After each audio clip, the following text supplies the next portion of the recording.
In today's episode, we look how a group of 4 men planned a robbery on a grow house to rob some plants. After watching the comings and goings of the house, the plan was to break in and clear it out when no one was there.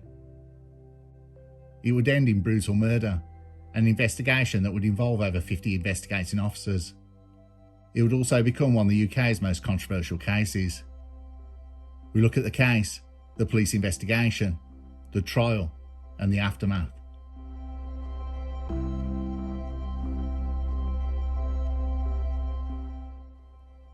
We go back to December 2020 to London, to 4 men who are about to commit the perfect crime. Jordan Parker, 25 years old, Callum Farquhar, 24 years old, Rakeem Leandre, 26 years old, and Joel Cyrus, 26 years old, were 4 friends from London. They had a tip: there was a grower who had his own crop. He had a whole floor that was full of plants, and he used to sell the crops to local dealers. This seemed like easy money to the 4 men. Rob a grower who can't go to police. A burglary, in and out, easy money. So let's work out the money to be made. Now, the information I'm going to use is what police use in court for prosecution in trials, so I'm going off prosecution guidelines. Now, a plant is worth mid to mature up to £840. Off that plant alone, it can yield £3,200 or more. Now, what if that was 3 rooms? There's a lot of money sitting there. The guy who's sitting on that crop ain't going to go to the police if he gets robbed. The crew go in and rob the plants, a full van's worth, like the film Lock, Stock and 2 Smoking Barrels. The 4 agreed to do the robbery, but it would take some planning. For one thing, the crop house was on a residential street. They had no idea of the comings and goings of the homeowner.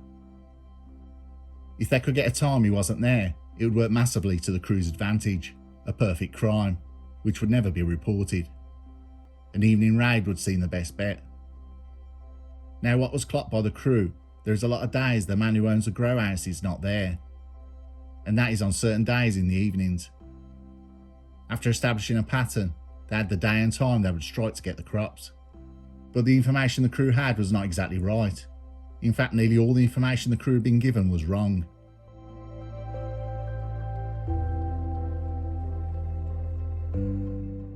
The home belonged to 33-year-old Christopher Albury Burridge, a carer at St Andrew's Hospital. Christopher also worked with a charity supporting vulnerable people into independent living. He did not live alone. He had a partner and 2 children. The crops he had was not a whole floor. It was a spare room that had a few plants in. He lived in that house with his family. The times he was not in, on the evenings, because he was usually working shifts at a hospital. That afternoon, Christopher Albury Burridge and his partner had dinner together before he went to his cousin's home nearby for the evening. The partner washed up after dinner, leaving the crockery and cutlery by the sink, before going to bed around 10:15 PM, leaving only the landing lamp on. Christopher Albury Burridge returned shortly before 1 AM and was sitting in the lounge with a lamp on when one of the windows was smashed from the outside.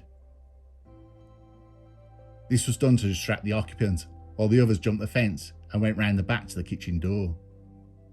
One of the crew smashed the upper window to the kitchen door with a knife that had a glass breaker on the end of the handle to try and get in, but failed as the door was deadlocked.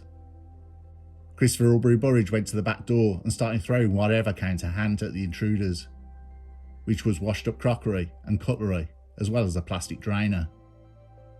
He shouted to them, "Get the F out of my house," which his partner heard after being awoken by the rumbling and chaos downstairs. Despite his efforts, Christopher was stabbed through the broken window with a blade. It entered his chest and went 21 centimetres deep. His partner looked out the bedroom window, which looks over the front of the house, and saw 3 men running away, one of them turning and laughing. Christopher's partner called out from upstairs, but there was no response from Christopher. She grabbed a weight bar and went downstairs. Christopher was lying on the floor, unresponsive, and she called 999. The partner then phoned Christopher's cousin and one of Christopher's friends. Police and paramedics arrived. Christopher Albury Burridge was pronounced dead at the scene.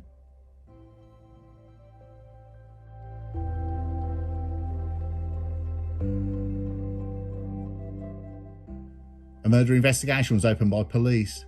Main lines would be finding witnesses, motive and evidence. Scenes of crime officers started cordoning off the house and the area. There was one thing left behind. The sheath to the knife had been dropped at the scene. Police would also check ANPR cameras and any doorbell cameras, security cameras on neighbouring houses that may have caught the intruders. The knife sheath was taken away for forensics. On the 13th of December, Christopher's mother put out a plea to find his killer.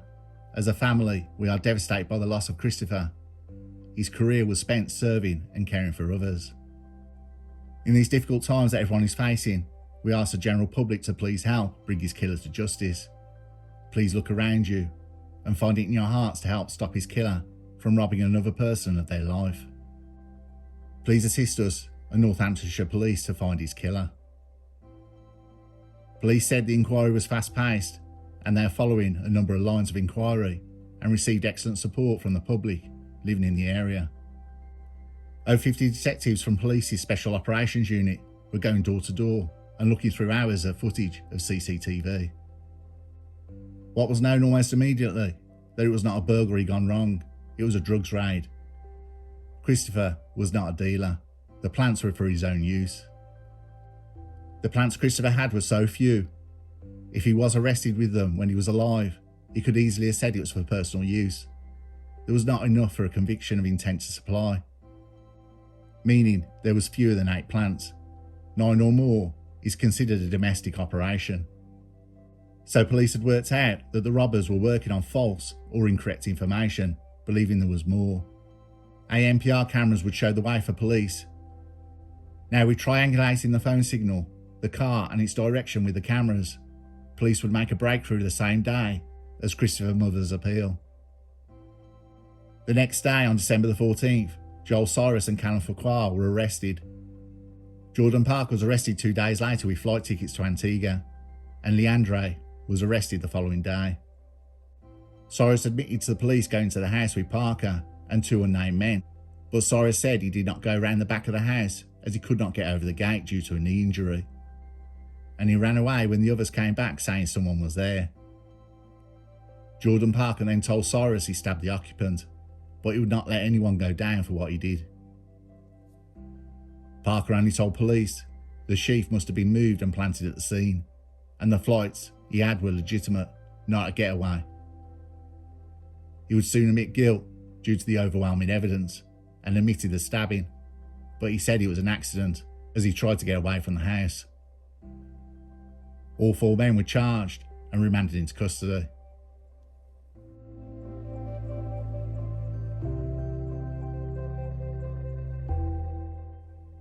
At Northampton Crown Court, the case was heard, and here are the key points from the prosecution. There's a good reason why those inclined to such conduct rob those who grow and sell Class B. If they succeed, the person they rob is never going to complain to the police as they risk their own arrest for producing and selling. This is considered a safe robbery, and the only involvement of the police is when they try to defend their crop or stash and get seriously hurt or killed. That's what this case is about. These 4 men set out to rob Christopher Albury Burridge of his plant. When they got to the house, it was obvious it was occupied, but they had travelled all the way from London. They weren't going to let that stop them. Police found a knife sheath outside the house which had Jordan Parker's DNA on it, and they were able to track down the attackers by following ANPR cameras and mobile phone mass data. Jordan Parker later admitted having the knife and stabbing Christopher Albury Burridge, but said it was an accident as he tried to get out the door. Farquhar and Leandre gave no comments in police interviews, but had jumped on the bandwagon of thinking the house was derelict.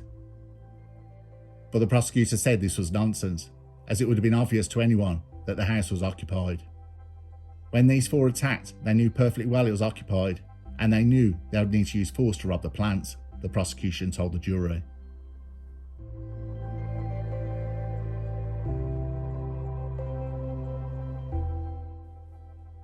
Two of the 4 had previously burgled grow houses and grow farms in the past.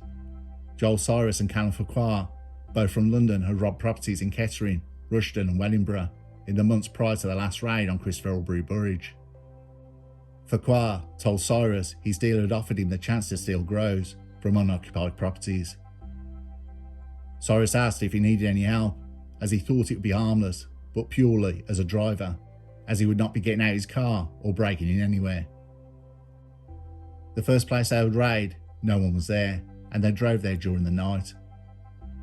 On arrival in Kettering, bags of plants were placed in the boot of Cyrus's Vauxhall Astra by unknown men who had travelled with Farquhar. Cyrus then drove back to London. Farquhar would send him another postcode over Snapchat, where unknown men would take the bags out of the car and put it into a van. He would be paid £500. Cyrus said he waited there while others put plants into bags for him to take to his car. Cyrus said, "It's the most I've seen so far in my life." Once the boot was full, Cyrus delivered the plants to Leighton, receiving £500.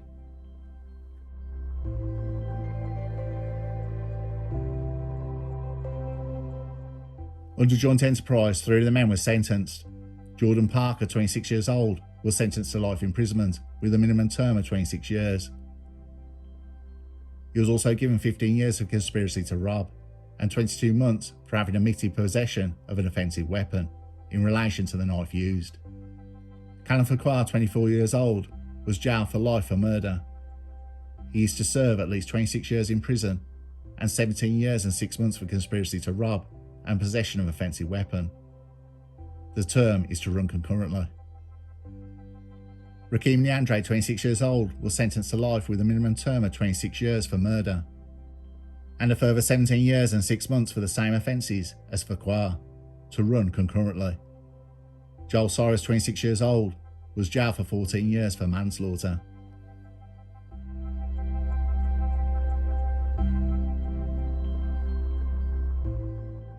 If you watched last week's video, we went into detail and focused on joint enterprise during a county lines case in Wales. But the controversy of joint enterprise will be brought back up by one of the convicted. The family of Callum Farquhar spoke out over joint enterprise.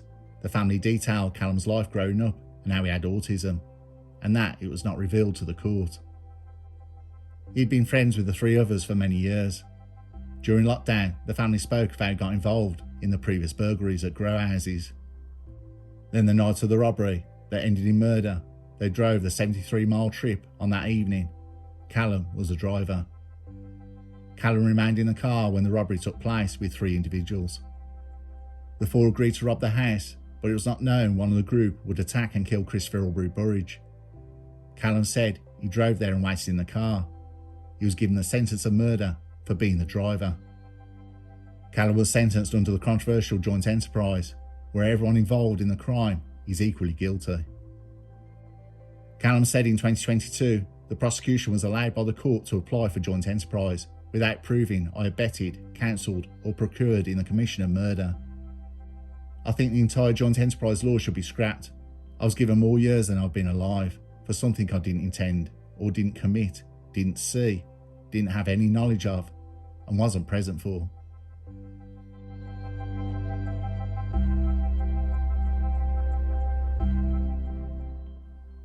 Why take a blade on a robbery?